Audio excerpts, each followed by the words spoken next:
మేము రీసెంట్‌గా ఒక స్విఫ్ట్ కార్ కొన్నాం. కొనేటప్పుడు కంపెనీ వాళ్ళు మాకు 24.7 ఏఆర్ఐ సర్టిఫైడ్ మైలేజ్ వస్తుందని చెప్పారు. కానీ తీరా మీ ఇంటికొచ్చి డ్రైవ్ చేసి చూసాక కనీసం 20 కూడా రాట్లేదు.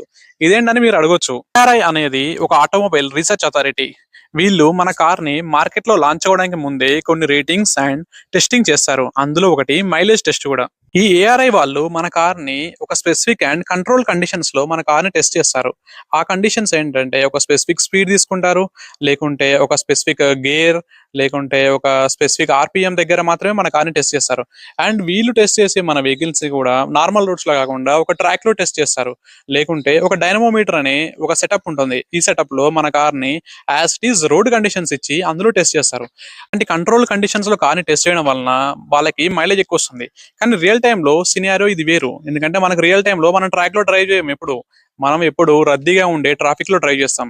కాబట్టి మనకు మైలేజ్ అనుకున్న దానికంటే చాలా తక్కువొస్తుంది. మనకు గూడా మన కార్ ఎక్కువ మైలేజ్ రావాలంటే ఈ చిన్న టిప్స్ పాటిస్తే చాలు. అందులో ముఖ్యంగా మేజర్ రోల్ ప్లే చేసేది టైర్ ప్రెషర్. ఈ టైర్ ప్రెషర్ అనేది మనం అట్‌లీస్ట్ మంత్లీ వన్స్ అయినా చెక్ జేసుకోవాలి. అండ్ టిప్ నంబర్ 2 ఏంటంటే మన డ్రైవింగ్ హ్యాబిట్స్. మనలో చాలా మందికి హై స్పీడ్‌లో గూడా లో గేర్‌లో డ్రైవ్ చేసే అలవాటుంటుంది. అంటే సపోజ్ నేను ఒక 100 కిలోమీటర్ స్పీడ్‌లో ఎళ్తున్నాను అనుకోండి. నేను నా కార్‌లో ఫిఫ్త్ గేర్ ఉన్నా నేను ఫోర్త్‌లోనే వెళ్తా. అలా కాకుండా ఎప్పుడు కార్‌ని టాప్ గేర్‌లో డ్రైవ్ చేయడానికి ట్రై చేయండి. And tip number 3 servicing. Time to time service చేయించడం వల్ల మీ కార్ పర్ఫార్మెన్స్ అండ్ మైలేజ్ ఖచ్చితంగా పెరుగుతుంది. ఇలాంటి ఇంట్రెస్టింగ్ టాపిక్స్ కోసం ప్లీజ్ లైక్ అండ్ ఫాలో.